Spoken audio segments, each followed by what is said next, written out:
Papaano nga ba maglagay ng support and resistance? So ayan, magbibigay ako ng simple beginner guide para maintindihan nyo kung paano ginagamit o maglagay nga ng support and resistance. At hindi lang to limited sa crypto trading. So syempre, pwede rin itong gamitin sa forex kung nag-trade ka ng gold o iba pang mga commodities. Importante maintindihan to for us to make a better decision kung maglo-long or mag-short tayo ng trade. Okay, so start na tayo mga paps. Open ko lang tong Exness terminal. So right now, nandito tayo sa chart ni Bitcoin. Pero try natin sa iba rin. So Euro. So try natin tong gold. So kung titingnan natin ngayon yung chart, no, ang hirap malaman kung saan yung possible next movement ng candlestick. So yun ngayon yung importansya nga ng support and resistance. Kailangan mo natin malaman o maglagay nito bago tayo magsimulang mag-trade. So paano nga to ilalagay? Open muna tayo dito yung sa tool natin. Gamitin na lang natin tong horizontal ray para malaman natin kung saan tayo maglalagay ng support and resistance, kung saan yung may maraming bounces. So kung papansinin natin ito sa chart na to, meron tayo dito isa. Ito, kita nyo, sundan nyo itong line na to, no? 2, 3, 4, 5, pang-anim dito hanggang sa nagkaroon na ng breakout dito pataas. So dito tayo ngayon maglalagay ng una. At ito na ngayon yung pauna nating resistance, no? Yung mga nasa baba, below candlestick. So, hahanap naman na tayo ngayon para sa support. So, ito ulit, pwede dito. Yung mga bounces na nangyari dito. Ito rin. Pwede rin dito.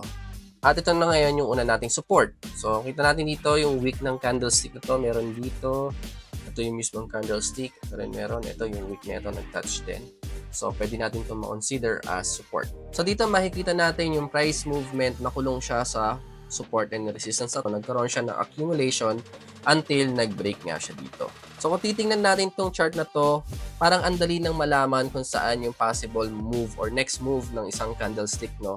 So pwede tayo dito magpasok ng short, dito maglo-long tayo. So ganoon din paulit-ulit. At syempre, ibang usapan na kapag nagkaroon ng breakout. So dito sa taas, kuha rin tayo ng support and resistance. So katulad ng sinabi ko kanina, kung saan yung maraming price movement na nangyari, no? So para kasing siyang yung nakukulong siya dito, nagkakaroon siya ng maraming touch sa iisang area. So ayan, makakonsider natin yan na pwedeng paglagyan ng resistance. And by the way mga paps, ito kanina, di ba, resistance to, ito yung support. Pag na-breakout na siya, syempre nasa taas na yung candlestick, dating resistance magiging support na. Okay, anong next dito para sa support niya ay ito. So ito, possible yan na mag-touch yan dito, no? And then magkakaroon ulit ng bounce. Not unless babasagin niya itong support. So para malaman naman natin yan, syempre kailangan pa natin ng ibang tool. Pero since focus tayo sa support and resistance, dito muna tayo. Basically mga paps, ang support, ito yung sasalo nung price movement o tong candlestick kapag bumagsak dito. So parang kumbaga ito na yung pinaka-floor niya at dito magbabounce siya.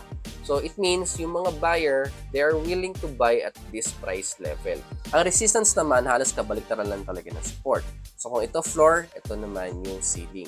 So dito, pinipigilan ng resistance yung pagtaas pa ng presyo ng market, no? So nagkakaroon siya ng bounces dito kasi pumapasok naman dyan yung mga seller.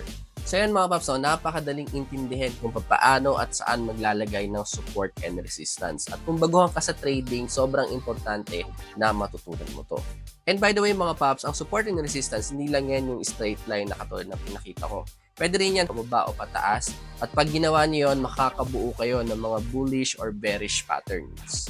Pero sa next tutorial na yun mga paps. Syempre kung nagustuhan nyo itong video na to at gusto nyo pang matuto ng mga beginner guides sa trading, huwag nyo kalimutan na i-follow ako. So yun lang muna mga paps. Thank you. Bye-bye.